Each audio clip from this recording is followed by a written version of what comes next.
Lorianne Burhop, Public Policy Manager. Okay, and how do you spell your last name, Lorianne? Burhop. Okay. So, Lorianne, I understand the Hunger in Montana report is coming out from the Food Bank Network. Tell me, what is this report all about? This is a report that we conduct every other year to get a better understanding of who's coming for emergency food in Montana, what some of the reasons are that they are seeking food assistance, and to get a better understanding of what that experience of food insecurity is like for people in Montana. Without revealing, the nuts and bolts of what the report's all about, what will we learn when we read this report this year? I think really what stands out is that people across Montana really are working as hard as they can and still just are not able to make ends meet.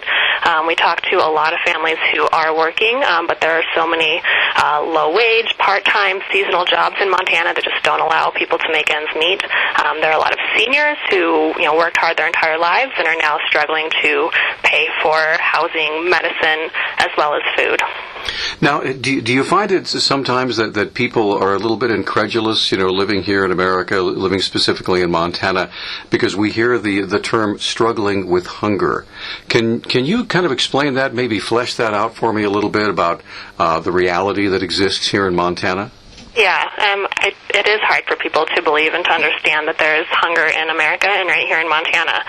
But there literally are people who are skipping meals on a regular basis. A lot of parents who skip meals because they can't feed themselves and their kids. So they'll eat maybe one meal at lunch and then snack on a little bit at dinner, but they don't have enough food to make sure that their kids get a full meal and that they can eat also.